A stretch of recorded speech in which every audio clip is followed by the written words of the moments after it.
Okay, चलिए बेटे start करते हैं अभी। तो लास्ट मुझे लगता है जहाँ पर हमने लीव किया था दैट वाज़ वोकैब्युलरी के कुछ वर्ड्स थे, जैसे कि आर्टिस्ट है, टोमेटो है, लादियो है। तो इसके बाद हमारे पास नेक्स्ट बेटे जो वॉवल आते हैं, जो कि लास्ट वॉवल्स हैं कोरियन के, वो होते हैं डब्ल्यू फैमिली के वॉवल्स। तो सबसे पहले वो लिखिए, these are vowels of W family.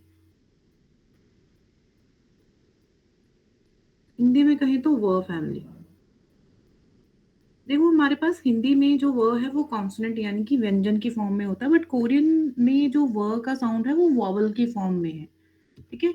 और ये कॉम्बिनेशन में ही होते हैं वॉवल्स, यानी कि 2-2 वॉवल्स को मिला के वॉवल बना हुआ होता है, जैसे कि आपने पीछे लास्ट क्लास में ए की मात्राएँ वगैरह पढ़ी थी, तो वो कॉम्बिनेशन में होती हैं। इसी तरह से ये जो हमारे वॉवल्स होते हैं, ये भी आपको कॉम्बिनेशन में ही मिलेंगे। और मेन जो कॉम्बिनेशन है वो तो लर्न करने की ज़रूरत नहीं है, बट इनिशियल फेज़ में अपने को पता हो कि कौन-सा वाला किस-किस वॉवल को कंबाइन करके बना है, तो मैं दोनों जो है वो लिख रही हूँ। देखो पहला जो बेटे आपका वॉवल होता है डब्ल्यू फैमिली का, ये होता है कॉम्बिनेशन ऑफ ओ की मात्रा और उसमें हमने आ की मात्रा को जोड़ा होता है। ठीक है? ओ एंड आ, कोरियंस कहते हैं कि जब आप ओ एंड आ को बहुत रिपिटेशन में जो है वो बोलते रहोगे, तो साउंड जो निकल के आएगा वो होगा वा का। आप चाहो तो करके भी देखो।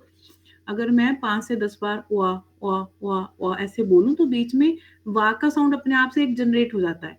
तो पहला जो हमारा वॉवल आ रहा है डब्ल्यू फैमिली का, ये होता है कॉम्बिनेशन ऑफ ओ एंड आ एंड ये है वा। अब इसको लिखना कैसे है? ये ओ की मात्रा, आ की मात्रा को ऐसे इसके नीचे डालना है। तो ये है पहला वॉवल वा। साउंड इसका बिल्कुल सिंपल है। वा से वाइन हो गया, वाइफ हो गया, सिंपल बेसिक साउंड है वा का। दूसरा होता है हमारे पास वो। ये होता है कॉम्बिनेशन ऑफ ऊ की मात्रा और उसमें और डाला होता है। तो ये होता है वो।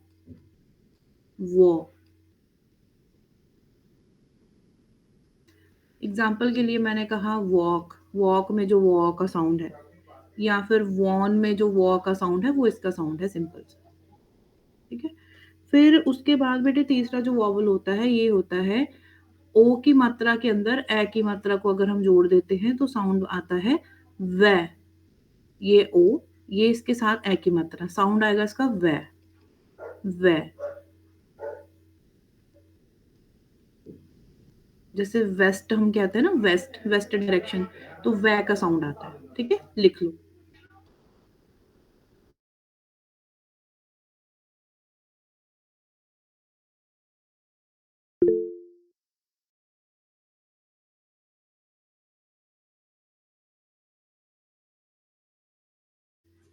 ठीक है? तो वा, वॉ और वै। अभी उसके बाद जो बेटे फोर्थ वॉवल हमारे पास है, ये है कॉम्बिनेशन ऑफ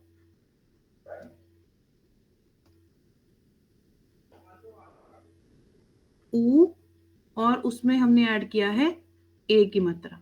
ये बनता है बेटे वे। ये है वे, वे। वे के लिए जैसे मैंने कहा वेस्ट, वेस्ट में जो वे का साउंड है, वेट में जो वे का साउंड है, ये इसका सिंपल साउंड है वे का। ठीक है? नंबर 5th जो वॉवल होता है, ये होता है कॉम्बिनेशन ऑफ ओ की मात्रा और ई की मात्रा। ये साउंड होता है वे। इसमें ओ से शुरुआत हो रही है ना, तो इसका साउंड होता है वे।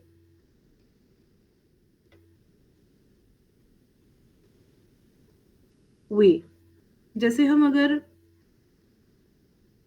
इसकी अगर अपने को एग्जांपल लर्न करनी हो तो आप इसके लिए कर सकते हैं वेटर, वे। नंबर 6 होता है हमारे पास ऊ एंड ई का कॉम्बिनेशन, ये होता है वी, वी। सिंपल वी का साउंड है। वी से वीक है या वीकेंड है, वी का सिंपल साउंड है वी। और नंबर 7 के ऊपर जो हमारा कोरियन में बेटे लास्ट वॉवल होता है, ये होता है कॉम्बिनेशन ऑफ अ की मात्रा और इसमें मैंने ई की मात्रा को जोड़ा होता है, तो इसका साउंड थोड़ा सा अनयूजुअल है बट इतना भी नहीं है। तो सिंपल सा साउंड है इसका अ ई। उई, के ऊपर हल्का सा स्टार मार्क कर दिया ताकि इसको हल्के से प्रेशर के साथ बोलना है। तो ये होता है उई, उई, ठीक है? अभी अगर हम कोरियंस को सुनते हैं ना, तो आपको ये तीनों ही जो साउंड आते हैं, वो वे आते हैं। पहले के टाइम में जो है वो काफ़ी डिस्टिंग्विश जो है वो इनके अंदर एक डिफरेंशिएशन हुआ करता था। आजकल अगर आप सुने रनिंग लैंग्वेज के अंदर ये मात्राएँ जो होती हैं वो मर्ज हो जाती हैं। तो आजकल इनका जो तीनों का साउंड है वो वे की तरह आता है। पता नहीं चलता शुरू में कि कौन-सा वाला वे बोल रहा है, बट वो प्रैक्टिस के साथ धीरे-धीरे, धीरे धीरे करके डिटेक्ट होना शुरू हो जाता है कि कौन-सा वाला वे जो है वो हो रहा है, ठीक है? तो हल्का-फुल्का इनमें डिफरेंशिएशन है, तो तीनों को इनिशियल फेज़ में जो ओरिजिनल साउंड है, वो ही पढ़ना इसका जो है वो सही होता है। तो ये है वा, Waugh, why, way, way, we, उई, ठीक है? लिख लो बेटा एक बार।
ठीक है?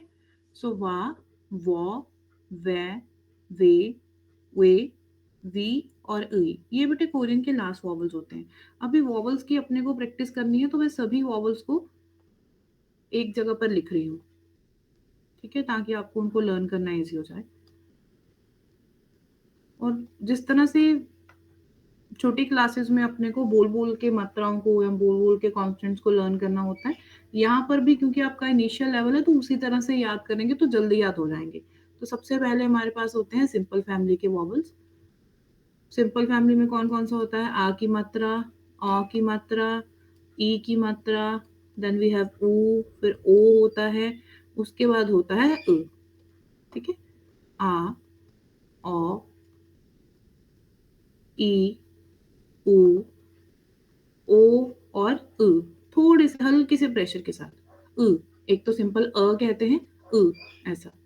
फिर हमारे पास वाई या य फैमिली के जो वॉवल होते हैं ये होते हैं डबलेट्स।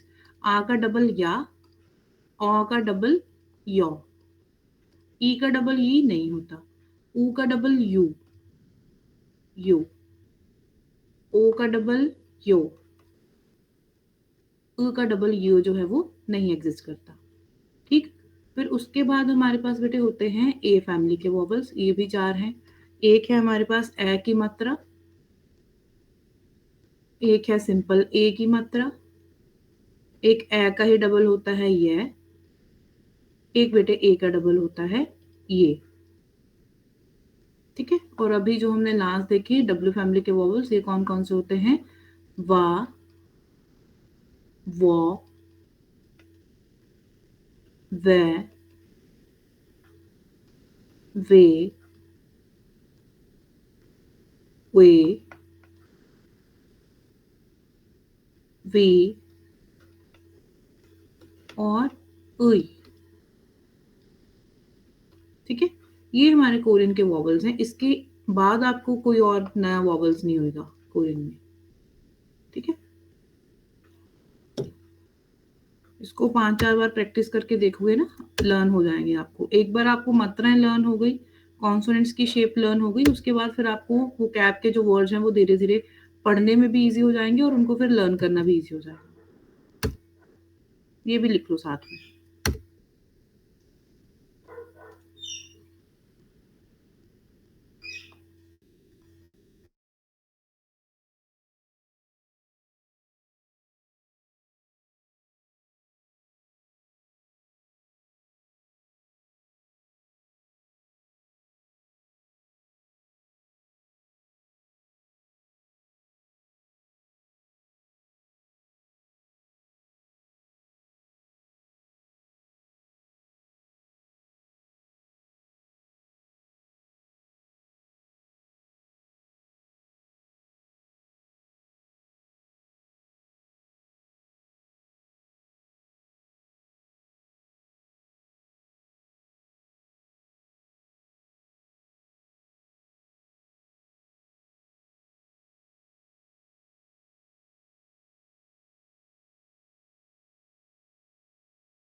हो गया बेटे? लिख लिया? इरेज कर दूं उसको? ओके, ठीक है। देन अगेन हमारे पास वोकेबलरी के वर्ड्स आ गए हैं। First word we have is वी। वी, वी होता है टॉप या फिर अबव। वी। देन वी हैव थर्ड और उसके नीचे वी है। ठीक है, इसको ओ या ई के हिसाब से नहीं देखना, अभी ये कंबाइंड वॉवल है। दिस इज थ्वी। मैं आधा थ ले रही हूँ एंड फिर वी है। थ्वी। थवी नहीं पढ़ा जाएगा, ये थ्वी। थ्वी ऐसा पढ़ना है इसको। थ्वी होता है बैक या बिहाइंड। देन वी हैव वे, ई, थॉ। वे थॉ। वे थॉ, ये वेटर होता है। देन स्वे, ई, ख। स्वेख, ये शेक होता है। स्वेख। देन वे, रो, वो। वेर वो। वेर वो। वेरो होता है बेटे लोनली।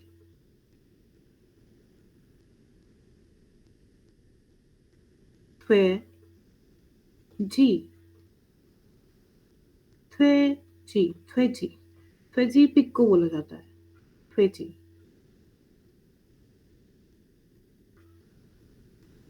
वे, वे, वाई होता है। क्यों? खुई। आधा ख लिया एंड पीछे वी है। खुई, खवी पढ़ने की जरूरत नहीं है। दिस इज खुई। खुई। खुई ईयर है बेटे, कान को खुई बोलते हैं। इसी तरह से अगर छ झ के नीचे हमने वी सेटअप किया तो वो होता है छुई। छुई। लिखा पूरा है ताकि व के नीचे छ ना डालना पड़े। बट साउंड वाइज छुई है। छवि पढ़ना नहीं है इसको। छुई, ये माउस होता है। नेक्स्ट वी हैव इज श्रीदा। श्रीदा।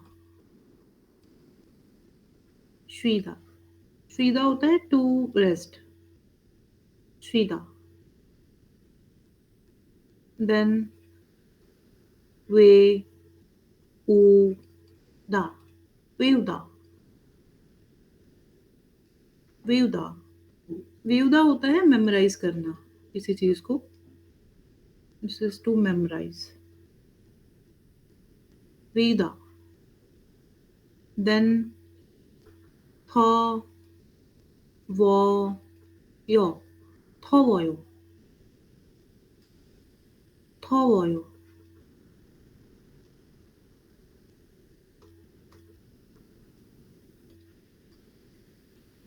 थवयो होता है to be hot.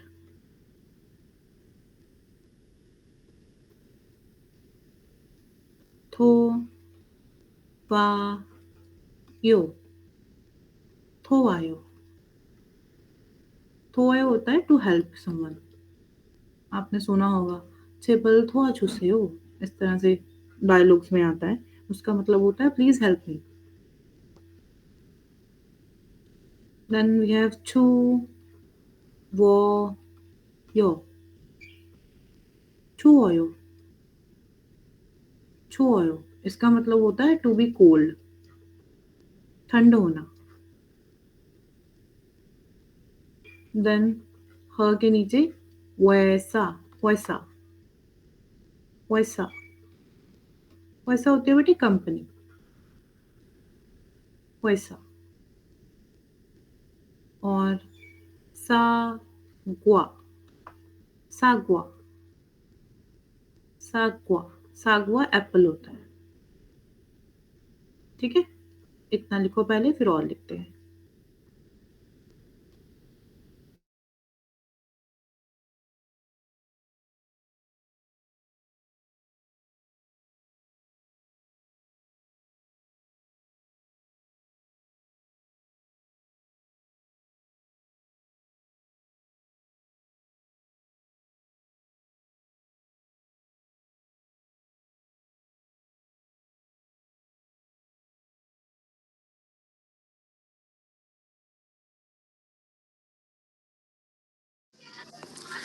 Ma'am, can you pronounce the last one, please? सागवा, सागवा, सा ग्वा, ग्वा। पीछे सेकंड पोजीशन के ऊपर ख ग कांस्टेंट ग होता है ना, उसके नीचे वा की मात्रा लगी हुई है। सा ग्वा, ग्वा, सा ग्वा।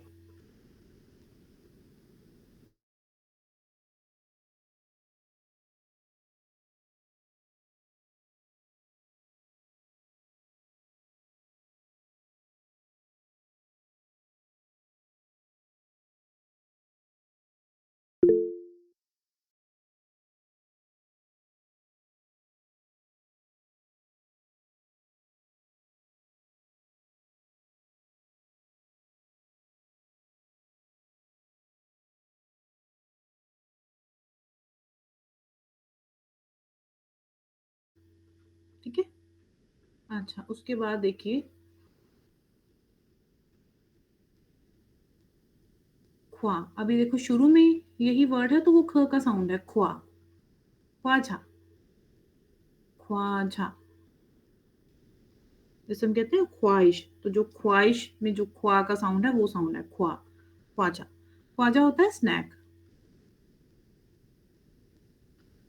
मीर है,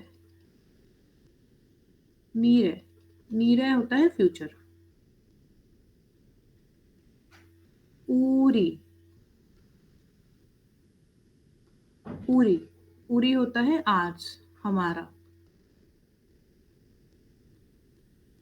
नारा, कंट्री होता है देश।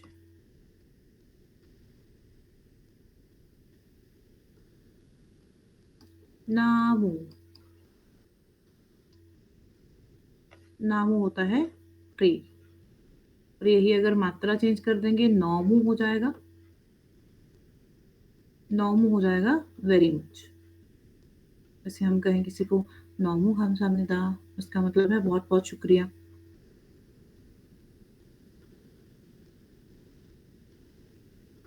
उईसा, उईसा, उईसा होता है बेटे डॉक्टर। जापानीज में भी डॉक्टर को उईसा ही बोलते हैं, क्योंकि काफी वर्ड्स मिक्स है ना, कांजी के भी काफी वर्ड्स होते हैं। उईझा, उईझा, उईझा होता है चेयर।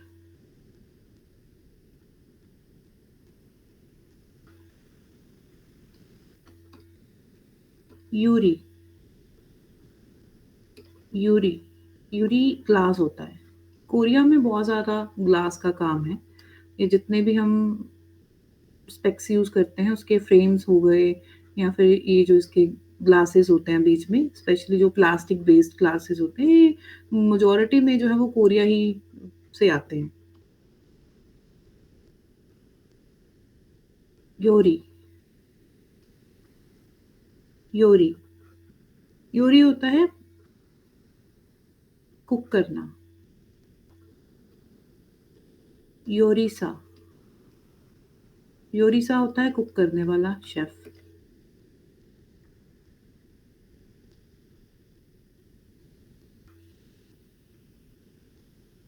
Yagu,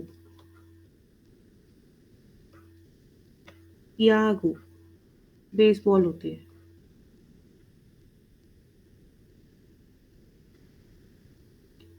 फीबू, फीबू, फीबू is skin. बेटा ये माइक किसका ऑन है, माइक ऑफ करो। औदी,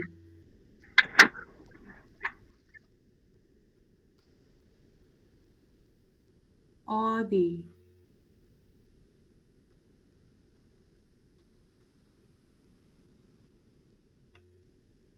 औदी होता है वेयर। अपायो, अपायो,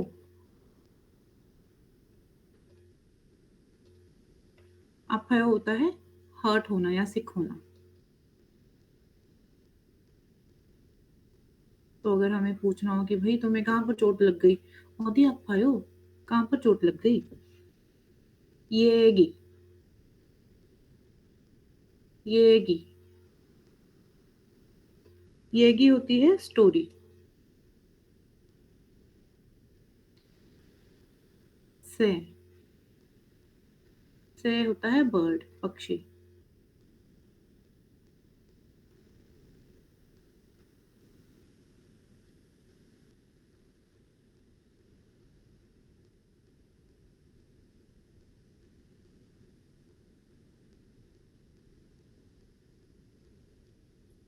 ये या फिर ने, ये ने, ये दोनों ही यस होते हैं बेटे। पोलाइट फॉर्म में अगर अपने को यस कहना हो कोरियन में तो हम कहते हैं हाँ ये, या फिर ने, वो सुनने में ऐसा लगता है वो कह रहा है दे, वो ने ही होता है।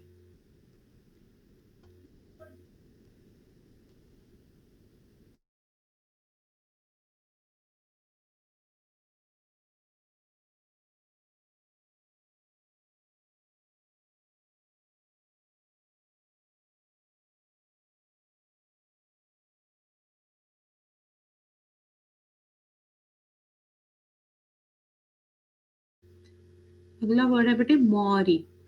मौरी जो है ये 3 चीज़ों के लिए यूज़ किया जा सकता है, हेड के लिए, हेयर के लिए, इवन फॉर ब्रेन ऑल्सो। मौरी, मौरी का आप खायो, सिर दुख रहा है क्या? मौरी, ठीक है?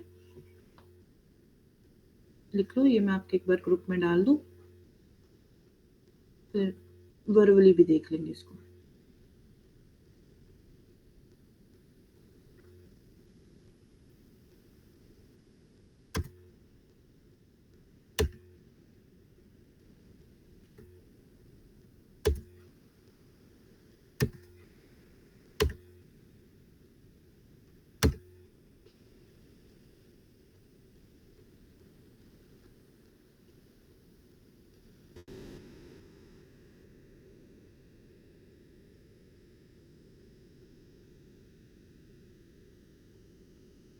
लिख लिया?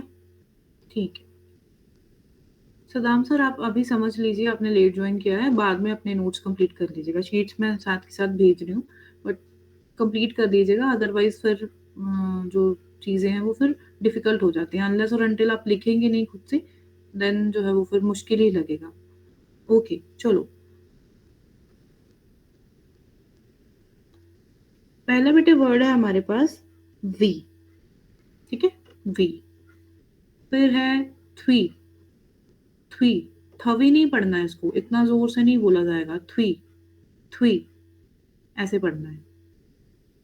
देन है वीथो, वीथो, स्वीक, वीरवो, थ्वेजी, वे, क्वी, ट्वी, ट्वीदा, ट्वीउदा, 더워요, 더워요,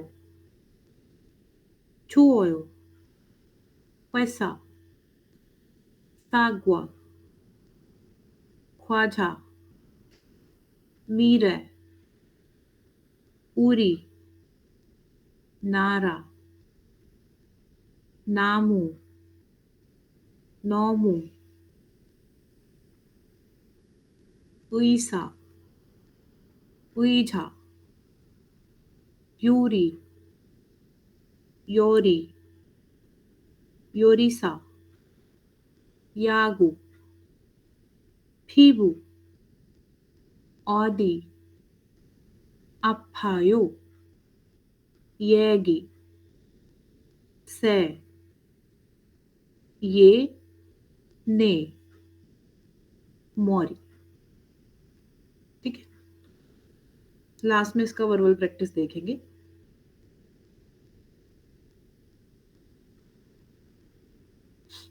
सदाम सर एक बार आप देख लीजिए, हमने आज पहले तो डब्ल्यू फैमिली के नए वॉवल्स पढ़े हैं, एक बार मैं आपको क्विकली बता देती हूँ। डब्ल्यू फैमिली में हमारे पास होते हैं वॉवल्स वा, जो कि ओ एंड आ का कॉम्बिनेशन है। आपको कॉम्बिनेशन तो लर्न करने की जरूरत नहीं है, बस सीधा वॉवल पता होना चाहिए।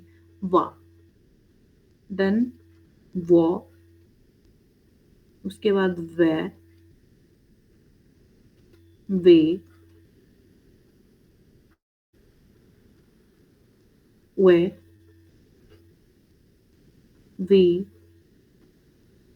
उई। ठीक है, ये हमारे नए वॉवल्स हैं जो हमने अभी इस वाली क्लास में लर्न किए हैं। तो बाद में इसकी प्रैक्टिस करेगा। वा, Waugh, way, way, way, we, उई। ठीक है।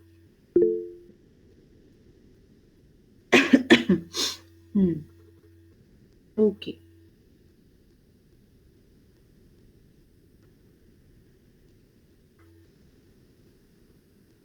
इरेज कर रही हूँ बेटे इसको मैं।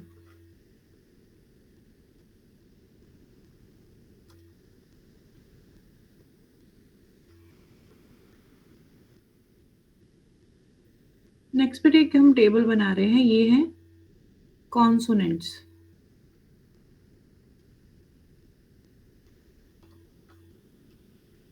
एक बार देख लो मैं किस तरह से बना रही हूँ, फिर साथ में बना लेना। अपने को 3 जो है वो इसके अंदर रोज चाहिए। देखो, अपनी कॉपी की लेंथ के हिसाब से आप बनाना इसको।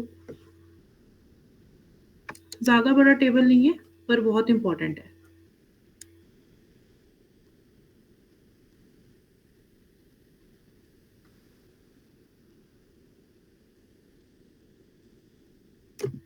बस ऐसे करके 3 जो है वो लाइंस अपने को चाहिए। बहुत इंपॉर्टेंट है ये। फर्स्ट में आप लिखिए बेबी, स्मॉल या फिर प्योर कॉन्सोनेंट्स।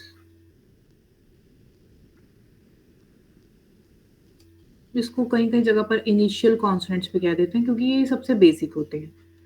उसके बाद हमारे पास आते हैं पापा, मिड, या फिर इसको हम एस्पिरेटेड भी बोलते हैं कहीं कहीं जगह पर, एस्पिरेटेड कॉन्सोनेंट्स। और थर्ड हमारे पास आते हैं, इसको हम लिख लेते हैं दादाजी। ये क्यों लिखते हैं? इजी करने के लिए। या फिर फाइनल कॉन्सोनेंट्स।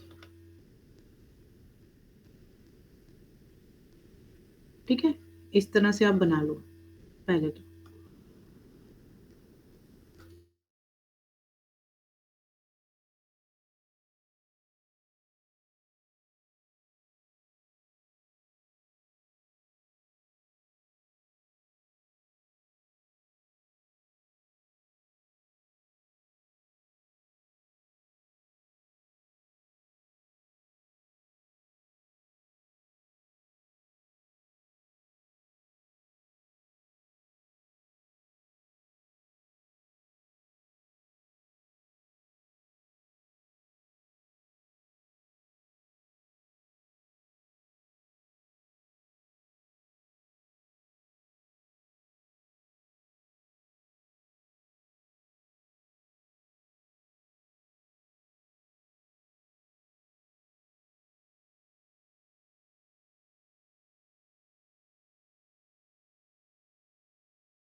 बना लिया बेटे?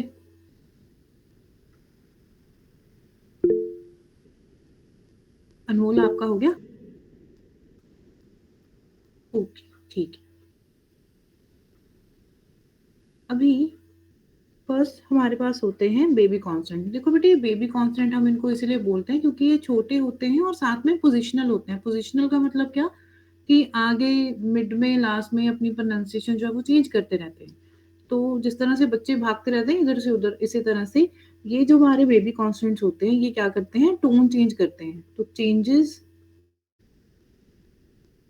देयर टोन्स, ये अपना टोन चेंज करते रहते हैं। ठीक है। उसके बाद जो पापा कॉन्सोनेंट है या मिड कॉन्सोनेंट है वो तो भी सीनियर हो गए, तो वो तो क्यों ही करेंगे। तो ये क्या करते हैं, ये अपनी टोन नहीं चेंज करते।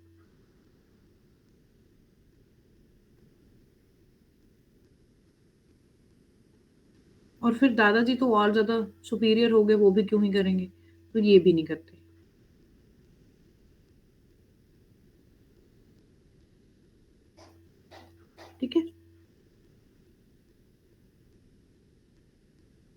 जो कॉन्सोनेंट होता है हमारे पास वेब कॉन्सोनेंट में वो होता है ऐसा, ये हमने पढ़ा है, दिस इज ख ग कॉन्सोनेंट। ठीक है, इसका बेटे जो एस्पिरेटेड वर्जन होता है ये भी आपने पढ़ा है, दिस वन, ये है हमारा पक्का ख, या इसको हम कहते हैं ये सिर्फ ख है, आगे हो मिड में हो लास्ट में हो ख ही पढ़ा जाएगा। जबकि ख ग का क्या रूल होता है, आगे ख पढ़े जाएगा, मिड में लास्ट में यही ग का साउंड देता है। फिर बेटे इसका फाइनल वर्जन कॉन्सोनेंट आज आ गया है, ये होता है ऐसा, ऐसे इसको डबल में लिखते हैं, ये हमारे पास कोरियन में होता है क, दिस इज क इन कोरियन, ये हमारा क है। ठीक है,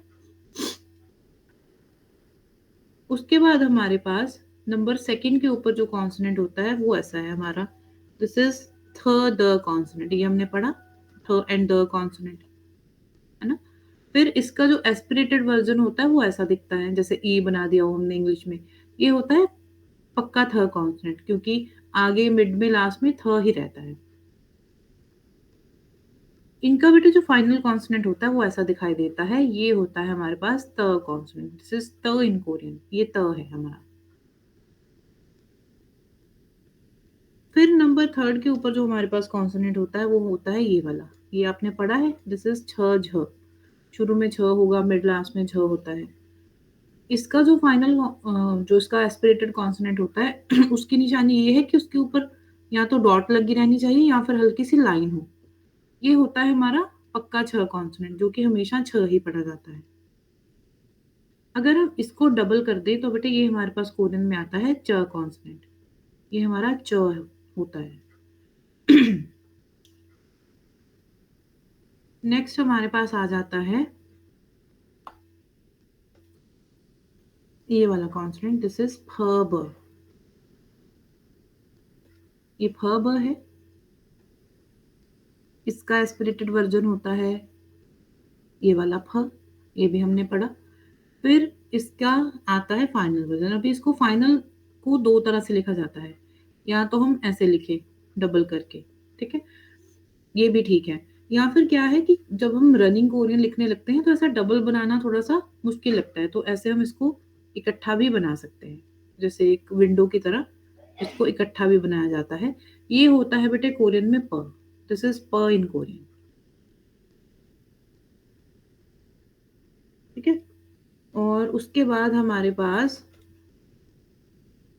ये आपने कॉन्सोनेंट पढ़ा था स और श, क्या रूल था कि अगर सिंपल वाले वॉवल हों तो वो सा का साउंड देता है, सा सो सू सो का, अगर वाई फैमिली के वॉवल के साथ आप लगा रहे हो उसको तो शा का साउंड देता है, शा शो शू। ठीक है, और एक एक्सेप्शन क्या होते हैं कि ई के साथ होगा तो शी का साउंड देगा। इसका बेटे जो एस्पिरेटेड या मिड कॉन्सोनेंट होता है ना वो नहीं होता, इसलिए मैंने यहाँ पर क्रॉस लगा दिया, ये नहीं है हमारे पास अवेलेबल। पर इसका फाइनल कॉन्सोनेंट होता है जो कि होता है डबल स, इसको हम डबल स बोल देते हैं, ये भी हमारे पास स और श दोनों ही होता है। इनकी जो प्रोनाउंसिएशन होती है वो ऑलमोस्ट ऑलमोस्ट इक्वल है, बस स्पेलिंग्स में जो है वो अलग अलग जो है होते हैं, पर प्रोनाउंसिएशन वाइज दोनों सेम होते हैं। यानी कि अगर हम छोटे वाले स के साथ आ की मात्रा लगाएंगे तो वो सा का साउंड देगा, अगर या की मात्रा लगाएंगे तो वो शा का साउंड देगा। सेम ही अगर आप बड़े वाले स के साथ आ का साउंड डालेंगे तो वो सा का साउंड देगा, अगर आप इसके साथ या का साउंड डालेंगे तो ये भी शा का साउंड देगा, अगर आप स में छोटे वाले में ई डालेंगे तो वो शी का साउंड देगा, अगर आप बड़े वाले श में भी ई की मात्रा डाल रहे हैं तो वो भी शी का साउंड देगा। अभी आपके मन में ऐसा डाउट आ रहा होगा कि मैम अगर दोनों सेम है तो फिर अलग अलग क्यों है। बेटे जो बड़ा वाला कॉन्सोनेंट होता है ना वो थोड़ा सा जो है, थोड़ा सा बिल्कुल माइल्ड सा जो है वो ज्यादा जोर लगा के बोला जाता है, जैसे अगर मान लो मुझे बोलना हो रस्सी, हिंदी में बोलते हैं रस्सी, या फिर मैंने बोला लस्सी, तो ये जो बीच में आधा स और सी है तो ये डेढ़ स है, एक आधा एक पूरा है, लस्सी रस्सी। तो अभी हम हर एक जगह पर तो ऐसे ऐसा जो हिसिंग का साउंड होता है वो नहीं निकाल सकते, इसलिए इन दोनों का जो साउंड होता है वो इक्वल रखा जाता है, एक सा दूसरा सा, थोड़ा सा हल्का सा जोर के साथ। पर जब हम इसको नॉर्मली डेली यूज करते हैं तो इसका कोई बहुत ज्यादा प्रोनाउंसिएशन में डिफरेंशिएशन नहीं होता, तो दोनों को सा और शा जो है वो कहा जा सकता है। ठीक है, लिख लो बेटे। हाँ, पर अगर दोनों स्पेलिंग वाइज अगर अलग-अलग जो है वो होंगे, तो जो मतलब होता है वर्ड्स का वो चेंज हो जाता है। जैसे कि एक सिंपल एग्ज़ाम्पल से बता देती हूँ। अगर मान लीजिए मैंने लिखा हुआ है ये, सादा, छोटे वाले स के साथ, इसका मतलब है टू बाय, खरीदना। अगर मैंने बड़े वाले स के साथ लिखा हुआ है सेम चीज़, सादा, दोनों की प्रोनंसिएशन भी सेम आती है। ये होता है टू बी चीप, सस्ता होना। तो स्पेलिंग वाइज़ जो है वो डिफरेंशिएशन होता है, बोलने में दोनों सेम साउंड की तरह सुनाई देते हैं।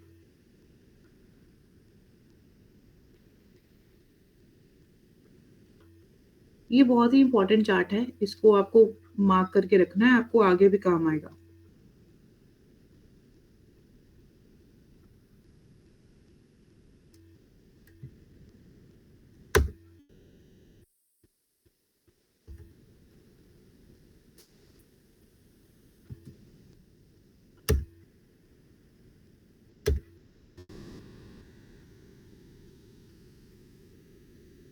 बना लो बेटे ये भी।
हो गया बेटे?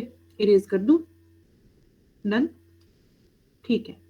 अभी कोरियन में इतने ही कॉन्सोनेंट होते हैं, जितने आपने अभी तक पढ़े हैं या आज जो पढ़े हैं, इतने ही कॉन्सोनेंट्स होते हैं।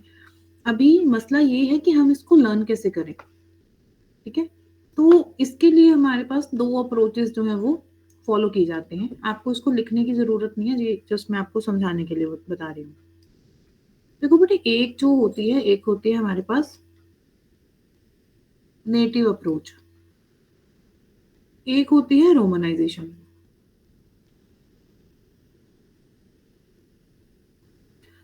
नेटिव अप्रोच जो है, ये स्ट्रिक्टली अपने को ये कहती है कि जिस तरह से कोरियंस या फिर कोई भी लैंग्वेज, चाहे मान लो आप जापानीज़ बोल रहे हो, उनके जो साउंड्स हैं, उनकी जो इंटोनेशंस हैं, उनको फ़ॉलो करो।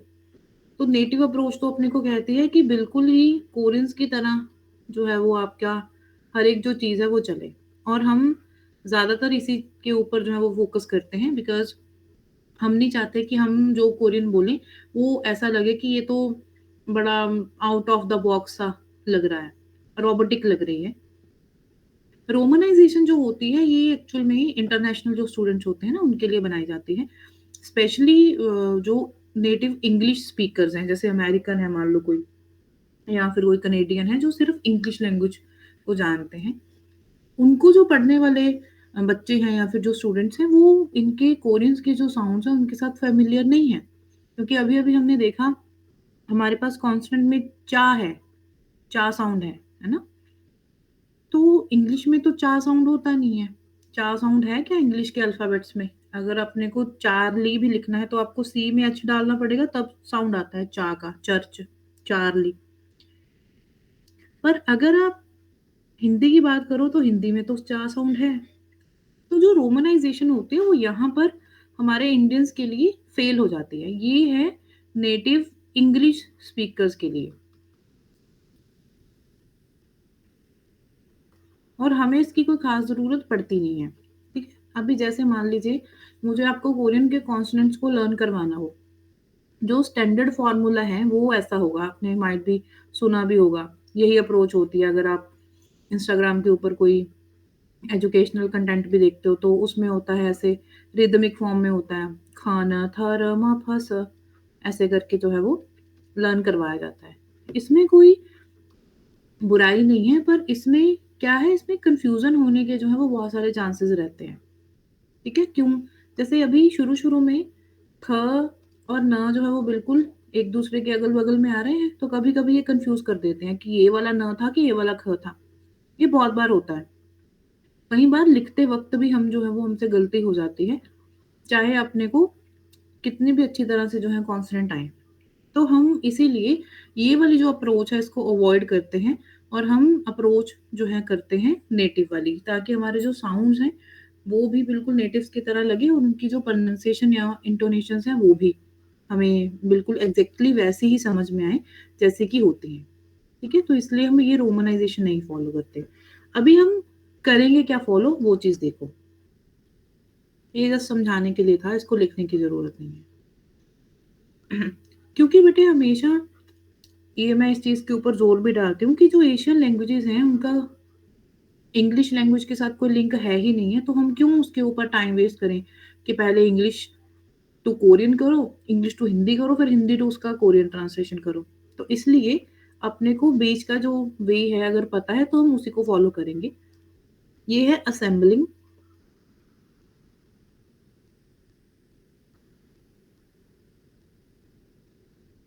कोरियन कॉन्सोनेंट्स विद वर्णमाला, ठीक है?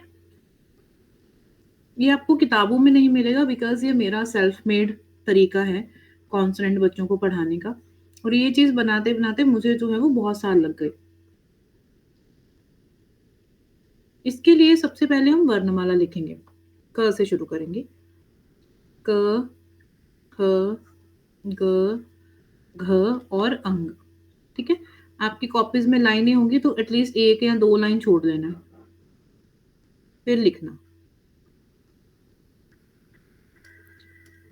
फिर उसके बाद च होता है, च, छ, ज, झ और ये वाला न। अच्छा, कोरियन में ट वाली फैमिली जो है वो नहीं है, यानी कि ट हो गया, ठ हो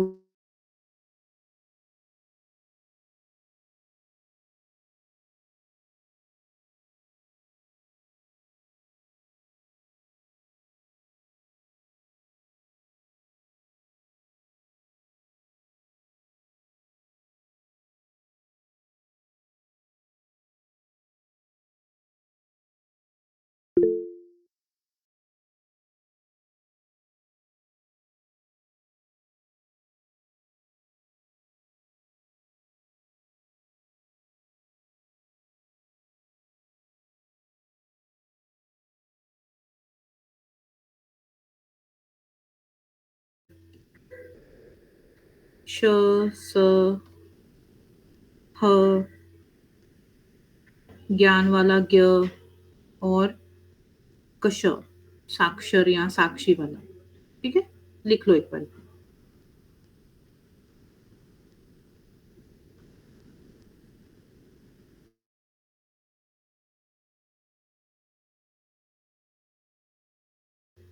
बेटा स्क्रीन दोबारा से शो होने लग गई आपको? चेक करो तो। स्क्रीन दिख रही है ना? ठीक है, लिख लो ये।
हो गया बेटे, बना लिया।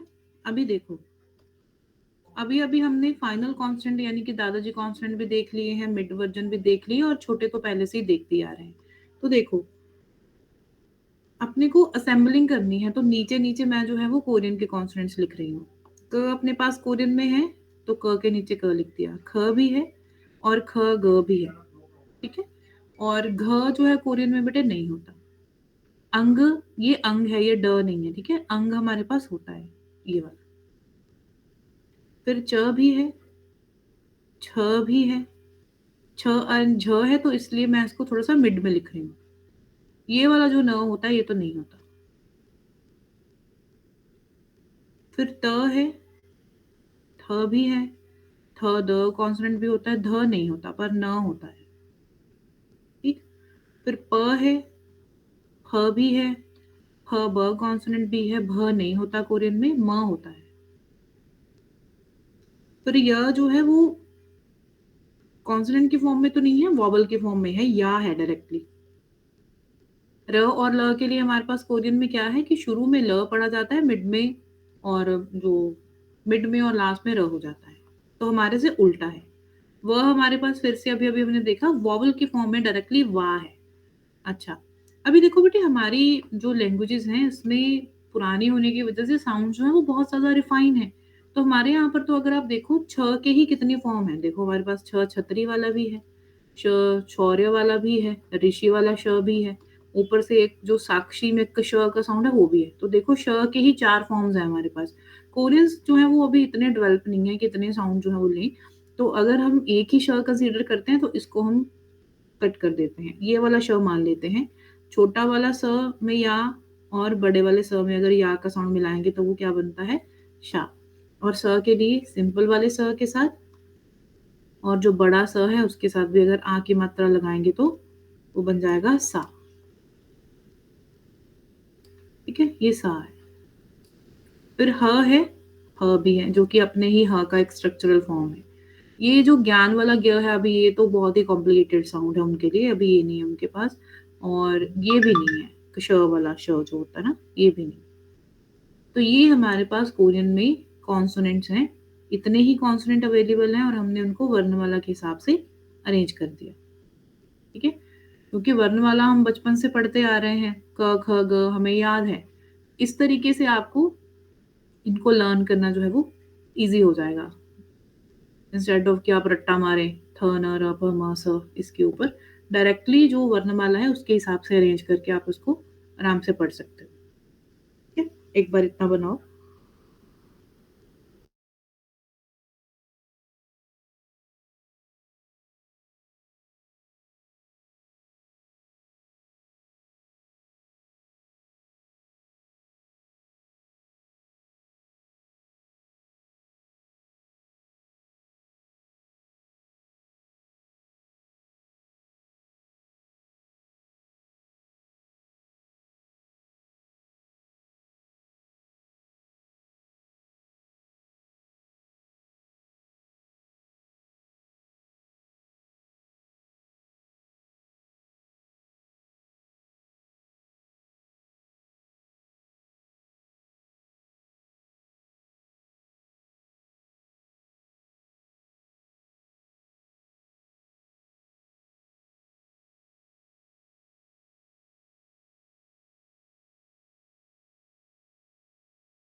हो गया बेटे, लिख लिया इतना?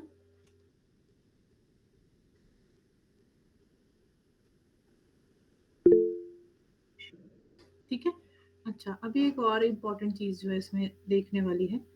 अभी हम क्यों फ़ोकस करते हैं कि भई वर्णमाला के हिसाब से ही आप जो है वो असेंबलिंग करो। देखो, एक्चुअल में बेटे जो कोरियन कॉन्सोनेंट्स हैं, अगर हम उनको ध्यान से देखें, तो वो हम छोटे कॉन्सोनेंट्स को पढ़ना शुरू करते हैं। हमारे यहाँ पर हमारी जो हिंदी है उसमें बड़े जो कॉन्सोनेंट हैं, यानी कि क से या च से या प से या त से शुरुआत होती है। तो अगर हम टेक्निकली देखें तो एक्चुअल में ये कोरियन जो कॉन्सोनेंट है ना, वो लेफ्ट से राइट की तरफ जो है वो मूव होते दिखाई देते हैं, अगर हम बेबी कॉन्सोनेंट से भी शुरू करें तो।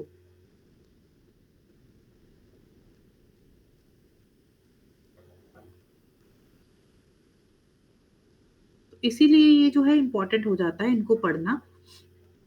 देखो, ये हमारा ख, ग है, इसको मैंने लाइन लगा दिया तो वो बन गया ख, बड़े वाला। इसी को डबल कर दिया तो क बन गया। ठीक है? एक ही लाइन के कॉन्स्टेंट दिखाई दे रहे हैं। फिर छ, झ है। इसके ऊपर मैंने लगा दिया, पक्का छ बन गया। इसी को अगर मैं डबल कर देती हूँ तो वो च बन जाता है। एक ही लाइन के हैं, चलो मान लिया 1 मिनट के लिए कि ये तो कोइंसिडेंस के फॉर्म में हो गया। नीचे वाले को देखो, ना है, इसका तो कोई रिलेशन नहीं लगता। पर अगर मैं इसके ऊपर ऐसे लाइन लगा दूँ, थ, द बन गया। इसको ऐसे करके एक लाइन और स्ट्रोक लगा दूँ इसमें तो थ बन गया। इसी को डबल करके हम लिखते हैं तो त बन गया। तो एक ही लाइन के कॉन्स्टेंट जो है वो ये है कि नहीं, देखो। तो अगर ये एक ही लाइन में जो है वो अच्छे से असेंबल होते हैं, तो हम क्यों ना इसको वर्णमाला के हिसाब से स्टडी करें। अच्छा, चलो ये भी मान लिया कि ये तो कोइंसिडेंस हो गया। म को देख लो, ये शेप है म का, इसको डबल किया फ व बन गया, इसी को टेढ़ा करके लिख दिया फ बन गया, फिर इसी को डबल कर दिया तो वो प बन गया। तो है ना, ये भी एक ही लाइन के। इसी वजह से कॉन्सोनेंट को अगर लर्न करना हो तो वर्णमाला के हिसाब से असेंबलेंस करने के बाद पढ़ना सबसे ईज़ीएस्ट अप्रोच है। उसके बाद जो है ये सारे कॉन्सोनेंट्स हैं वो इंडिविजुअल हैं। ठीक है? तो आपको जब भी कोरियन कॉन्सोनेंट्स को लर्न करना हो तो पहले वर्णमाला क, ख, ग लिख लो। उसके बाद उसके नीचे हमारे जो कॉन्सोनेंट है उनको प्लेस करके एक के एक नीचे एक जो है वो लिख के उसको आप आराम से लर्न कर सकते हो। एक सेकंड, ये मैं आपके ग्रुप में डाल दूँ, फिर आगे बढ़ते हैं।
अच्छा, नेक्स्ट हमारे पास है,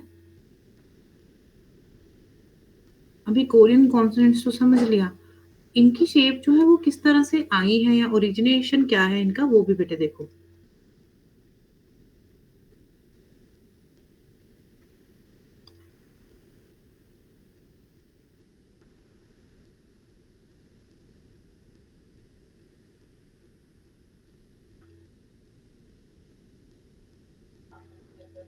ठीक है? Shape of consonants. अभी ये शेप्स किस तरह से आई हैं? देखो बेटा, जब भी हम कोई भी भाषा बोल रहे हैं ना, जैसे हम हिंदी बोल रहे हैं या बंगाली बोल रहे हैं या मराठी बोलते हैं, हमारा जो वोकल कॉर्ड है, वो किस तरह से जो है वर्क करता है बेसिकली, उसके ऊपर जो है हमारी भाषाएँ डिपेंड करती हैं, ठीक है? हम अपने पेरेंट्स को, हमारे आस-पास की जो भी एनवायरनमेंट है उसको देख-देख के जो है वो और सुन-सुन के जो है वो स्पेशली बोलना शुरू करते हैं। तो फर्स्ट इनिशियली जब हम कोई अक्षर सीखते भी हैं, जैसे छोटा बच्चा है, ठीक है? वो मम्मा ऐसे-ऐसे कुछ-कुछ वर्ड्स जो है वो बोलने शुरू करता है, पापा, मम्मा, तो वो उसका मतलब तो नहीं जानता। वो जस्ट उन सामने से जो उसको साउंड आ रहा है वो उसको कैच करता है, जो कि एक एलईडी हमारे अंदर जो है वो एक लगा हुआ होता है। इसको बोलते हैं लैंग्वेज एक्विजिशन डिवीज़न अपना डिवाइस होता है ये एलईडी, ये सबके अंदर होता है, बाय बर्थ होता है, जिसके सहारे क्या करता है, छोटा जो बच्चा होता है, जो टोडलर्स होते हैं, वो भी अपनी जो लैंग्वेज है, उसको शुरू कर लेते हैं। अभी शुरू में तो कोई किताबें उठा के नहीं बैठा होता ना उसको ग्रामर सिखाने के लिए। जो हमारी मदर टंग्स होती हैं, जो हमारी मातृभाषाएँ होती हैं, वो हम ऐसे ही सीखते हैं, शुरू से ही अब जो भी हमारे हम देखते हैं अपने मदर-फादर को बोलते हुए, तो फिर हम धीरे-धीरे उसको डेवलप करते हैं। तो ये हमारे पास क्या होता है, 2 चीज़ें मेन होती हैं।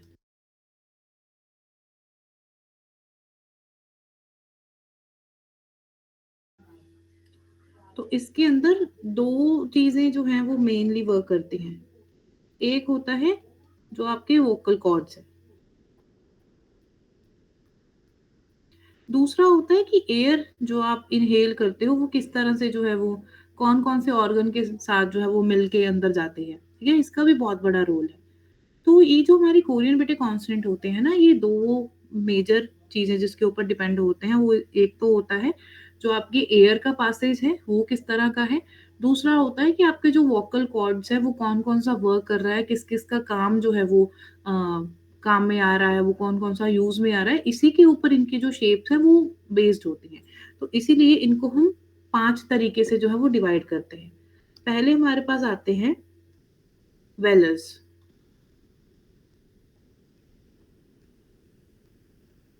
वेलर्स जो हैं ये कहते हैं कि इनको जब हम करेंगे, इस्तेमाल करेंगे, तो एयर जो होती है वो डायरेक्टली पास करती है माउथ टू विंड पाइप पे चली जाती है।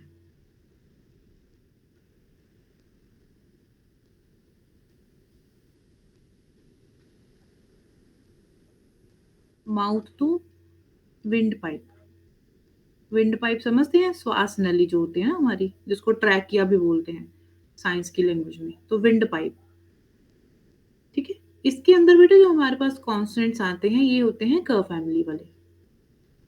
क हो गया, ख हो गया और ख, ग हो गया। ये इस फैमिली के मेंबर्स हैं। अभी अगर आप इनकी शेप का ध्यान दें तो शेप को समझो। मान लो दिस इज़ ये हमारा फेस है किसी भी पर्सन का, ठीक है? ये मुँह से होते हुए हवा गई और नीचे विंड पाइप पे चली गई। ध्यान से देखो इस शेप को। क्या ये जो शेप है वो ख, ग कॉन्सोनेंट के साथ मिलती-जुलती नहीं है? जिसको लगता है कि मिलती-जुलती है वो हैंड रेज़ करो तो। देखो ध्यान से। ये 7 की शेप वो बना रहा है, वही हमारा जो क या ख या ग का बेसिक जो स्ट्रक्चर है, यहाँ पर हमें बेसिक स्ट्रक्चर देखने हैं। जो इसकी शेप है वो एक्चुअल में हवा का जो पासेज है उसकी जैसी है कि मुँह से हवा न ली हमने, साँस भरी और विंड पाइप को होते हुए वो सीधा लंग्स में चली गई। तो ये इस तरह से जो शेप्स हैं वो ओरिजिनेटेड हुई हैं। तो वेलस जो होते हैं उसका मतलब ये होता है कि आपके माउथ से हवा गई और नीचे ट्रैकिया में जो है वो चली गई। इसलिए जो शेप होती है वो हमारी इस तरह की है, जो कि हमें 7 की तरह दिखाई देती है। ठीक है? फिर उसके बाद बेटे हमारे पास सेकंड टाइप ऑफ जो कॉन्सोनेंट होते हैं, ये होते हैं फ्रिकेटिव्स। फ्रिकेटिव्स जो होते हैं, इसका मतलब ये होता है कि जब एयर आपने मुँह में अपने साँस भरी है, तो हवा आपके जो टीथ हैं, जो आपके दाँत हैं, उसका जो नीचे वाला पोर्शन है, उसको टच करते हुए जा रही है। एयर टचेस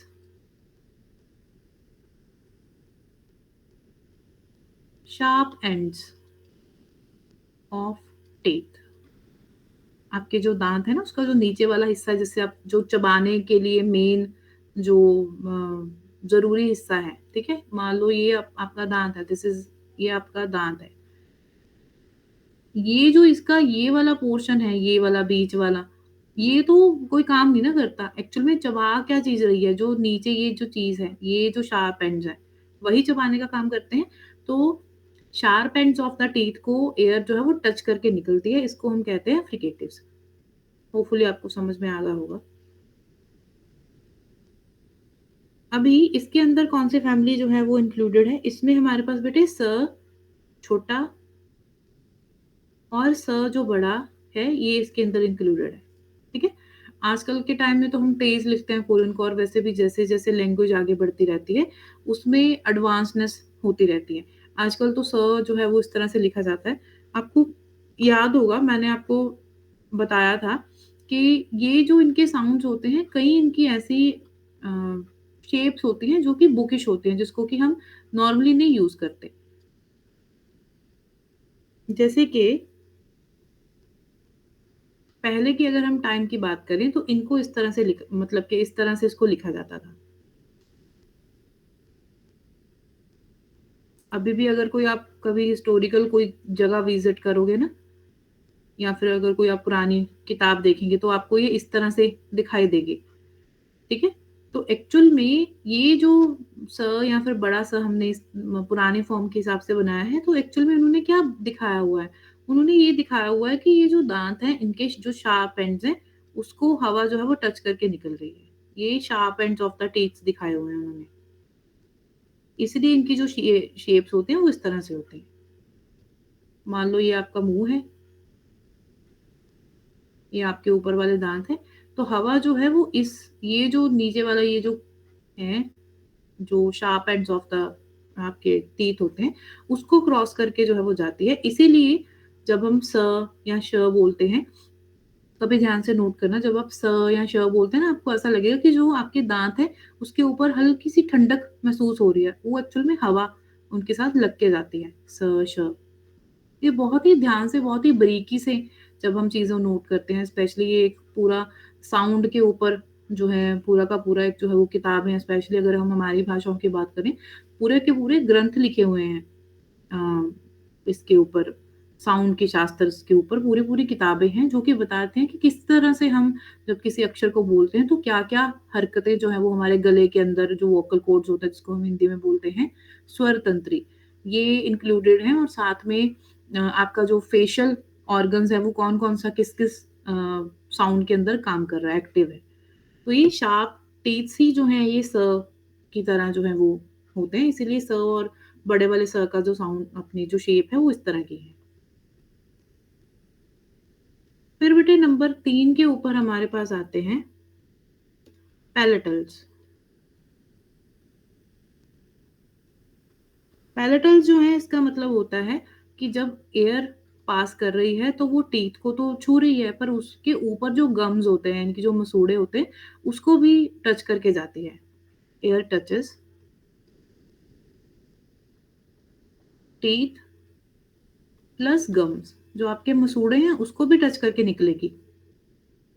ठीक है, इसके अंदर जो फैमिली हमारे पास आती है ये होती है च फैमिली। च हो गया, छ हो गया, छ झ हो गया। ठीक है, अगर आप इसकी भी जो पुरानी ओल्ड जो शेप्स हैं उसको ध्यान से देखेंगे ना तो वो ऐसी हुआ करती थी। ये तो उन्होंने बना दिए आपके दांत। ठीक है, ऐसे करके इसके ऊपर ऐसे एक लाइन होती है, ये देखो। हम कहते हैं ना कि अगर हम च बना रहे हैं तो उसके ऊपर लाइन है, एक्चुअल में है तो वो स ही है, उसके ऊपर लाइन है ये वाली। ये जो लाइन है वो क्या बता रही है कि सिर्फ दांत नहीं, ऊपर के जो मसूड़े हैं, ये जो लाइन है वो मसूड़ों के लिए बनाई हुई है, गम्स के लिए बनाई हुई है कि उसको भी टच करके जाएगी। तो मान लो ये हमारे दांत हैं, ये मान लो आपके ऊपर वाले दांत हैं। ठीक है, दांतों को तो टच कर रही है, ऊपर ये जो आपकी गम्स वाली जो पट्टी होती है पिंकिश कलर की उसको भी टच करके निकल रही है। इसीलिए च वाले जो होते हैं हमारे, हम उसके ऊपर ये एक रूफ टाइप जो है वो लाइन डालते हैं। ठीक है, तो ये क्या है, ये आपके गम्स की शेप उन्होंने दिखाने का कोशिश किया है। आज भी अगर हम बुकिश फॉर्म में देखें तो इनके इसकी जो शेप्स होती हैं वो ऐसी होती हैं। ठीक है, तो जब हम च अभी जब हम डेली, क्योंकि हम बोलते हैं लैंग्वेजेस को, तो डेली जब आप बोलते हैं तो इतना नहीं ख्याल रहता। पर अगर आप ध्यान से देखें तो अगर आप च बोलें, छ बोलें, झ बोलें, तो आपको बहुत शांति में अगर आप इन चीज़ों को बोल के देखें तो आपको ये चीज़ महसूस होगा कि आपको हवा जो है वो आपके गम्स ऊपर के जो मसूड़े हैं ना उसको भी टच करके निकलती है। च, छ, झ इस तरह से। बहुत ही ज़्यादा जो है वो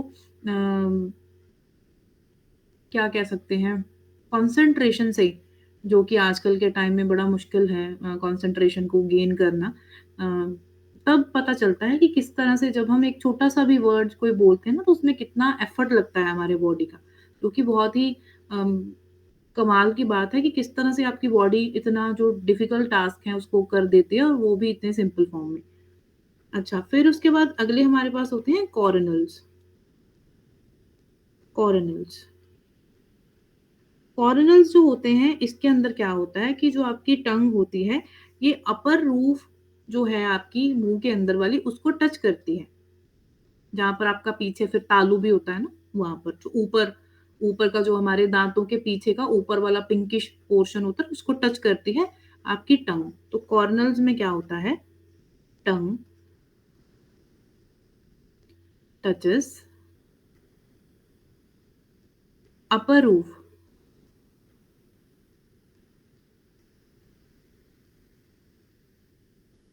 इनसाइड माउथ। उसको क्या कर रहा होता है? टच करती है जीभ आपकी। कॉर्नल्स के अंदर बेटे आपको त फैमिली दी जाती है। त, थ और थ द कॉन्सोनेंट। अभी ये किस तरह से वर्क करती है देखो। मान लो ये आपकी जीभ है, ठीक है? ये आपके मुँह का अंदर वाला पोर्शन है, यहाँ पर कुछ आपके दाँत होंगे इस तरह से, ठीक है? ये अंदर वाला पोर्शन है, यहाँ पर आपका वो जो तालू जिसको हम बोलते हैं वो लगा होता है। तो ये जो आपकी जीभ है जब कॉर्नल्स को बोलती है तो उसमें क्या एफर्ट करती है, ऐसे करके ऊपर जाके टच होती है, ऐसे पूरा सी का शेप बनता है। अगर आप कभी ध्यान से देखें तो ये तो थ, थ, ट जब आप ये चीज़ बोलते हैं तो आपकी जो जीभ है वो रोल करती है पीछे को, रोल करती है। यही जो शेप है वो ऐसे करके फैमिली के मेंबर्स का बनाया हुआ होता है कि नीचे से जो जीभ है वो ऊपर गया, ऊपर जाके फिर से टच किया उसने। तो ये इसीलिए इनकी जो शेप होती है वो आपको सी शेप कह लो या फिर थोड़ा-सा जो है वो इस फॉर्म में दिखाई देती है, ई शेप की तरह दिखाई देती है। क्योंकि जो जीभ होती है ना वो आपकी नीचे से ऊपर जाके इस पोज़ीशन के ऊपर टच करने की कोशिश करती है। अच्छा और ये ऐसा भी नहीं है कि ये कोरियंस ने ही डिस्कवर किया। अगर कभी आप हिंदी का ग्रामर पढ़ोगे ना, जैसे कि अगर किसी आप कॉम्पिटिटिव एग्ज़ाम का तैयारी करें फ्यूचर में तो, उसमें अगर आप पढ़ेंगे स्पेशली जैसे मान लीजिए कोई टीचर की प्रैक्टिस करता हो, तो कोई सीटेट निकाले सेंटर का जो टेट होता है, उसमें आपको हिंदी कंपल्सरी होती है तो उसमें उसके सिलेबस में ये चीज़ें ग्रामर में मेंशन होती हैं। हिंदी में हम इसको तालवी, होठी, दंती ये जो है वो बोलते हैं। इंग्लिश में हम इसको कॉर्नल्स बोल दिया या फ्रिकेटिव्स बोल दिया। तो जो डिस्कवरी है वो हमारे यहाँ से ही बेसिकली हुई हुई है।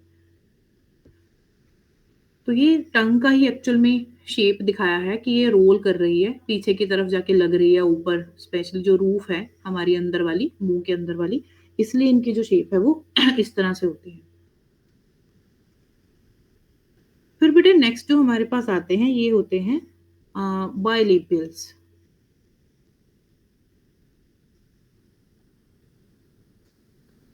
बायलेबियल्स के अंदर क्या होता है कि इनको बोलते वक़्त आपके जो लिप्स हैं वो बंद हो जाते हैं। ठीक है? आपके जो दोनों होंठ हैं, ऊपर और नीचे वाला, वो आपस में जुड़ जाते हैं।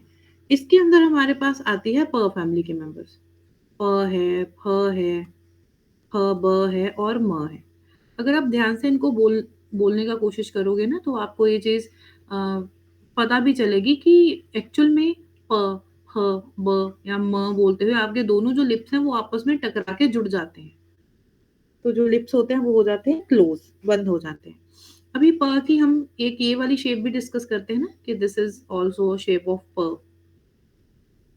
ये देखो ये हमारा प होता है ना। अभी एक्चुअल में ये जो 2 शेप्स हैं वो किस चीज़ को रिप्रेज़ेंट करती हैं? कोरियंस ने क्या कहा, कोरियंस कहते कि ये मान लो किसी पर्सन का मान लो ये नोज़ है, मैं साइड एंगल ले रही हूँ, ठीक है? दिस इज़ आई और ये उसका मान लो रोज है। ये इसका मैं साइड से लिप्स का जो है वो बना के दिखाने की कोशिश कर रही हूँ, बिल्कुल साइड वाला। ठीक है, साइड एंगल।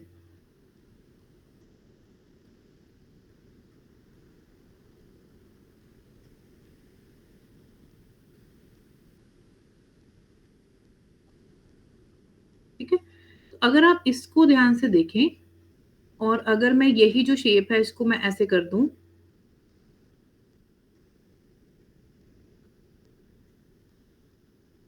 ये इस तरह से टेढ़ा अगर आप इसको कर दो ना, एक्चुअल में ये जो बेटे शेप है प की, वो कोरियंस ने ऊपर और नीचे वाला लिप्स दिखाने की कोशिश की है कि जब आप प बोलेंगे तो वो साथ में जुड़े रहेंगे, आपस में उसकी क्लोजनेस होएगी। तो ये एक्चुअल में ये जो प होता है हमारा, वो लिप्स की शेप दिखाता है। ठीक है, इसकी वजह से ये इसकी जो शेप है वो इस तरह की होती है। स्पेशली जो हम सेपरेट करके जो बनाते हैं ना, ये तो हम बनाते हैं इसलिए ताकि जल्दी-जल्दी में अगर हम लिखें तो हमें बेसिकली ज़्यादा टाइम ना लगे लिखने को। तो जुड़ी हुई जो शेप है वो तो जल्दी के लिए है। एक्चुअल जो शेप होते हैं वो ये होती है अलग-अलग वाली, और वो एक्चुअल में दोनों लिप्स की जो है शेप्स को एक्चुअल में उन्होंने बनाया हुआ है कि आपस में जब आप इनको जोड़ते हैं तो प, फ की जो फैमिली है बाइलिप्पल्स जो है उनको बोला जाता है। इसी तरह से म की शेप देखो बॉक्स की तरह है।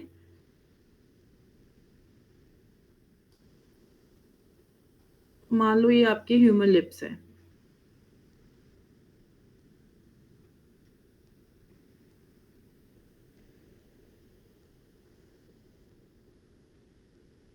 जब आप इसको बंद कर देंगे तो इसके अंदर एक स्क्वायर सी फॉर्म जो है वो बनती है अकॉर्डिंग टू कोरियंस। इसीलिए उन्होंने म का जो शेप है वो इस तरह का लिया है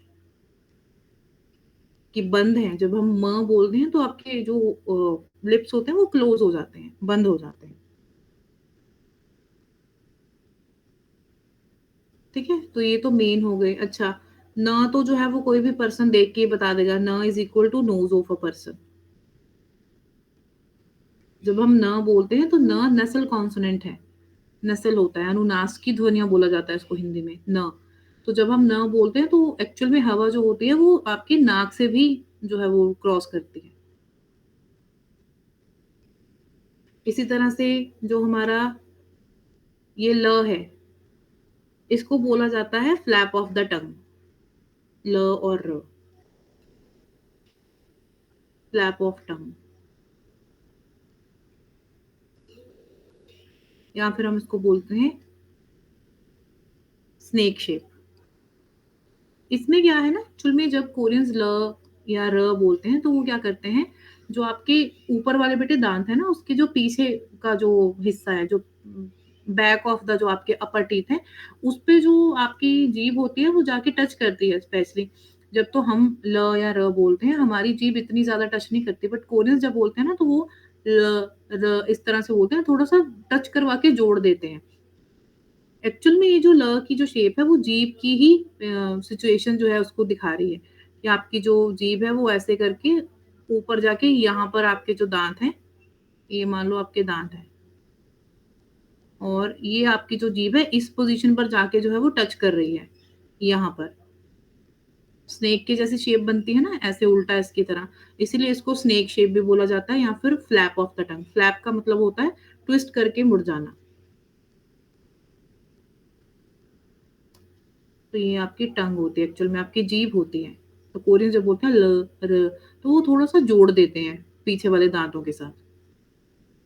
इसलिए ल र की जो शेप है वो इस तरह से होती है। अच्छा, इसके अलावा हमारे पास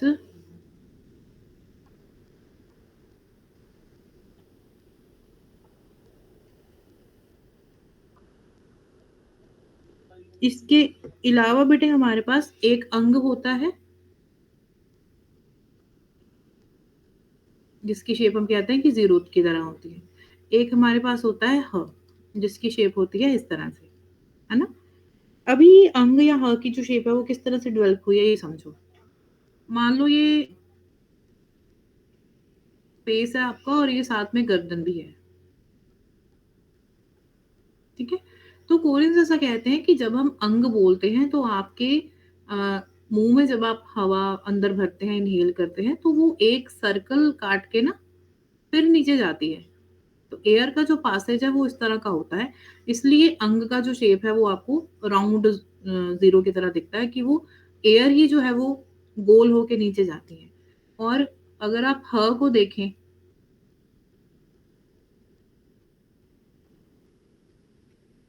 इसके ऊपर हम हमेशा दो लाइंस लगाते हैं, तीन भी तो लगा सकते थे, चार भी लगा सकते थे, दो ही क्यों?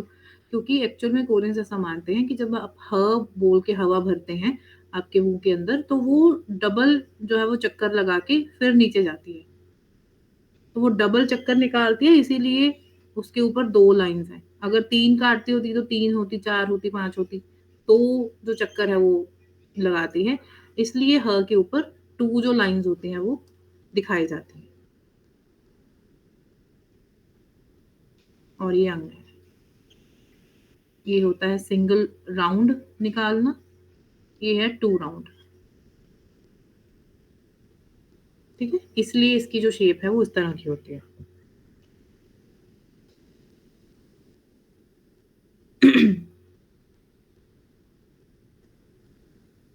ठीक है? तो ये है हमारी शेप ऑफ द कॉन्सोनेंट।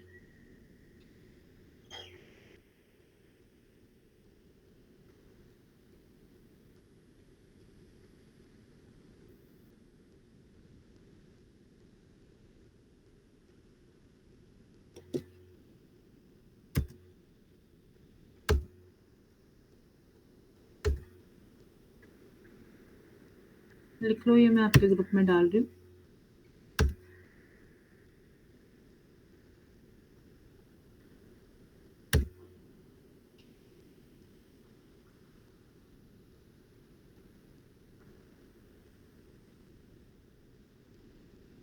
लिख लो बेटे इसको।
बेटे 2 सेकंड दीजिएगा, मैं अपनी राइटिंग टैब की थोड़ी-सी सेटिंग कर रही हूँ, बस 2 सेकंड्स।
ओके, 1 सेकंड बेटे, वोकैब्युलरी के कुछ वर्ड्स हैं, उसकी लिसनिंग प्रैक्टिस करते हैं, तो मैं यूट्यूब आपके साथ जो है वो मर्ज करती हूँ, बस 2 सेकंड देना मुझे।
you.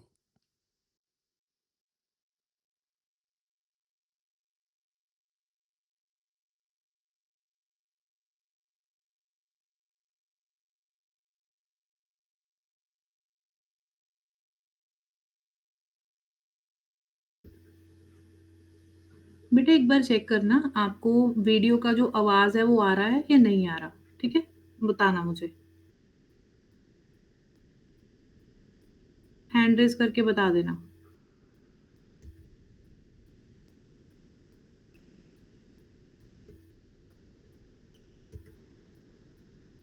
एक सेकंड।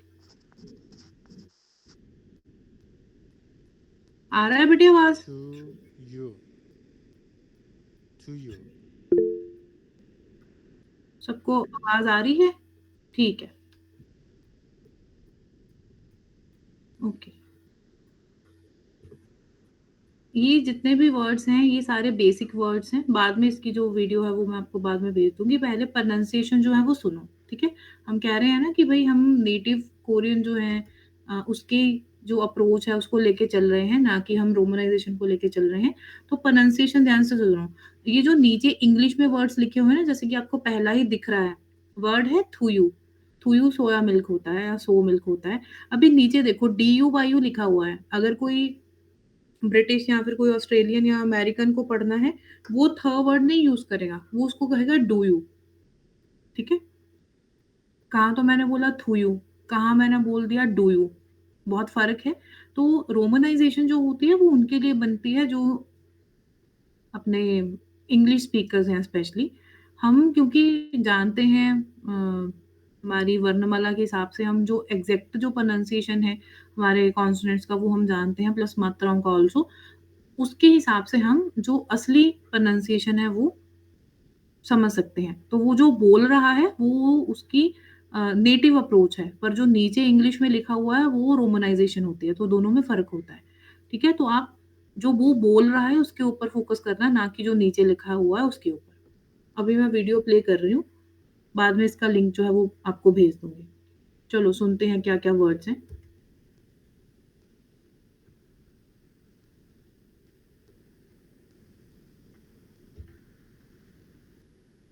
Ya.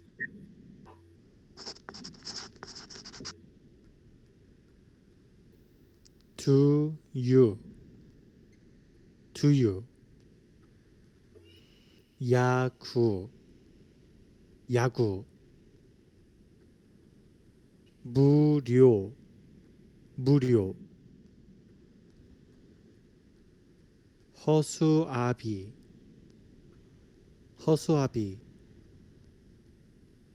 바구니. 바구니. 쿠키. 쿠키. 아버지. 아버지. 여우. 여우. 고기. 고기. 파. 파. 크리스마스. 크리스마스. 마차. 마차. 차. 차. 마이크. 마이크. 도로. 도로. नीचे देखो डोरो लिखा हुआ है। 마트. 마트. 포크. 포크. 파프리카. 파프리카. 지퍼. नीचे देखो क्या लिखा हुआ है जीपीओ। 지퍼. 호수. 호수. 파리. 파리. 호루라기. 호루라기. 피아노. 피아노 무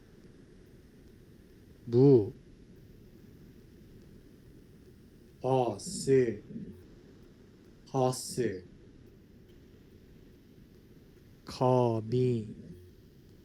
거미 카드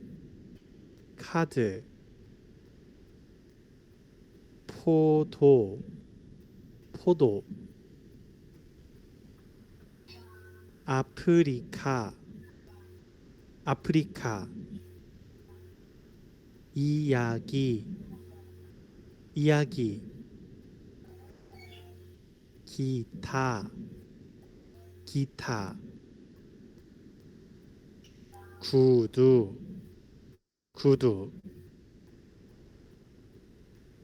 코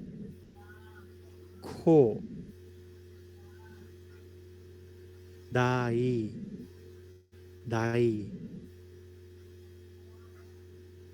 호두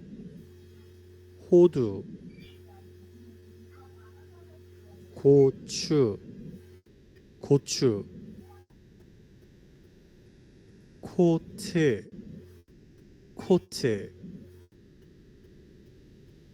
피노키오 피자 하모니카 아기 초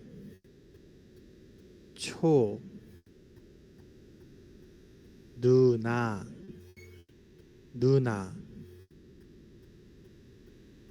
오빠 가루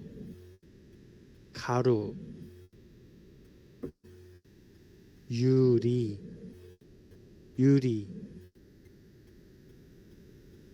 치마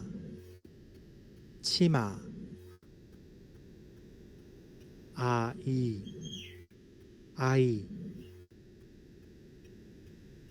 오리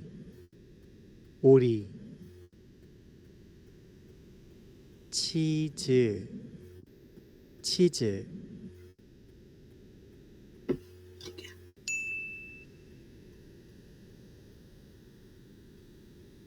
तो ये हमारे बेसिक वर्ड्स हैं। अगर आप इनके प्रोनाउंसिएशन को देखेंगे तो जो प्रोनाउंसिएशन है वो हो रही है Best-selling professional hair serum from Biolage Professional. Smooth Proof Deep Smoothing Serum. एक सेकेंड डायरेक्ट प्ले किया है तो इसलिए बीच में ऐड भी चल रहा है। एनीवेज, तो अगर आप इसकी प्रोनाउंसिएशन को ध्यान से देखेंगे तो सुनेंगे, नॉट देखेंगे, देख तो क्या ही सकते हैं प्रोनाउंसिएशन को। तो जो प्रोनाउंसिएशन है वो चल रही है नेटिव के हिसाब से, बट अगर आप नीचे उसकी वर्डिंग देखोगे तो वो बिल्कुल ही अलग दिखाई देती है। इसीलिए हम रोमनाइजेशन जो है उसके ऊपर नहीं फोकस करते, क्योंकि रोमनाइजेशन से कोरियन ऐसी लगती है जैसे कि रोबोटिक फॉर्म में हम उसको बोल रहे हो। ठीक है, तो हमारा मेन पर्पस क्या है? हमारा मेन पर्पस ये है कि हम कोरियन उस तरह से सीखें ताकि वो लगे कि हाँ कोई नेटिव जो पर्सन है वैसा ही बोल रहा है। एटलीस्ट हम देखो, बिल्कुल जो नेटिव की तरह जो है वो तो साउंड करना बहुत ही सालों की मेहनत का काम है। जब हम बोलते रहेंगे कोरियन को तो उनके जैसे इंटोनेशन भी सीखेंगे और प्रोनाउंसिएशन का वे भी सीखेंगे। पर अगर हम शुरू ही जो है वो नेटिव अपनी अप्रोच के हिसाब से प्रोनाउंसिएशन करेंगे तो आपको सुनने में और लिखने में भी और समझने में भी कोरियन को बहुत ईज़ी हो जाएगा। ठीक है? तो इसकी ये जो कॉमन वर्ड्स की वीडियो है मुझे आप एक बार याद करवाइएगा, मैं बाद में आपके ग्रुप में डाल दूँगी। आपका आज का होमवर्क यही है, एक तो आपको ये जो वीडियो के आई गेस 50 वर्ड्स थे, 50 कॉमन वर्ड्स हैं, उसको लिखना है अपनी वोकैब्युलरी की कॉपी पे। दूसरा उसकी प्रोनाउंसिएशन वही रिकॉर्ड करके मुझे भेजनी है। ठीक है? क्योंकि बेटे जब तक प्रोनाउंसिएशन नहीं करोगे, जब तक रिकॉर्डिंग नहीं अपनी करके खुद को सुनोगे, तब तक आपको अपनी गलतियाँ नहीं पता चलेंगी। ठीक है? तो ये काम साथ के साथ करते रहो ताकि आगे जब आप बड़े-बड़े डायलॉग्स या फिर बड़े-बड़े टेंसेस के सेंटेंसेस बनाओगे तो आपको दिक्कत ना हो, बिकॉज़ आपने शुरू में ही प्रोनाउंसिएशन जो है वो की हुई है, समझी हुई है। ठीक है? तो ये बेस्ट टाइम होता है जो जिसको हम बोलते हैं बेबी स्टेप्स लेने वाला। तो बेबी स्टेप्स के साथ आप धीरे-धीरे पहले वोकैब्युलरी के वर्ड्स को बोलना सीखो, फिर जोड़ के सेंटेंसेस को बोलोगे तो अपने आप से आपके प्रोनंसिएशन के जो स्किल्स हैं वो भी डेवलप होंगे। ओके, आज के लिए बेटे इतना ही। ये जो वीडियो मैं वो आपको भेजती हूँ, इसकी प्रोनंसिएशन पहले तो लिखना, वीडियो को प्ले करके लिख लेना एक-एक वर्ड को और फिर उसकी प्रोनंसिएशन करके मुझे भेजना, ठीक है? तो ये काम आज आपको करना है। आज के लिए इतना ही, नेक्स्ट क्लास में मिलेंगे और काइंडली टाइम पर जो है वो जॉइन कर लिया करो। देखो 2 घंटे की क्लास और 1 ही क्लास होती है तो एटलीस्ट जो है वो आप पौने 12 या फिर आपका जो भी टाइम है उसके हिसाब से आपको अलार्म सेट कर लेना है कि भई संडे वाले दिन क्लास है, ठीक है? अगर हम क्लास में लेट आएँगे तो आपका बहुत नुकसान हो जाएगा। 15-20 मिनट में ही हम बहुत कुछ कर देते हैं। तो टाइम पर जॉइन करना और पंक्चुअलिटी रखना बेटे लाइफ में बहुत ज़रूरी है, तो ये काम ज़रूर से करना। इन केस किसी को कोई इमरजेंसी है तो वैसे मैं क्लास इस बार फर्स्ट टाइम है कि इस बार से रिकॉर्ड कर रही हूँ, बट स्टिल आपको जो है वो क्लासेस ज़रूर से लेनी है क्योंकि अगर नहीं लोगे तो बाद में फिर रिकॉर्डिंग के सिर के ऊपर अगर आप रिलायबल होएँगे कि रिकॉर्डिंग मिल तो जाएगी, आपको समझ में चीज़ें आनी बंद हो जाएँगी। जो लाइव क्लास में समझा जा सकता है, वो रिकॉर्डिंग आपको कभी भी रिज़ल्ट नहीं दे सकती, ठीक है? तो टाइम पे जॉइन करना और जो भी आपको काम असाइन्ड होता है, ये छोटा-मोटा जो भी काम होता है, वो आप ज़रूर से उसको किया करो, ठीक है? ओके, आज के लिए इतना ही बेटे, मिलते हैं नेक्स्ट क्लास में। बाय-बाय. तो माना एवरीवन. लीव कर दो बेटे।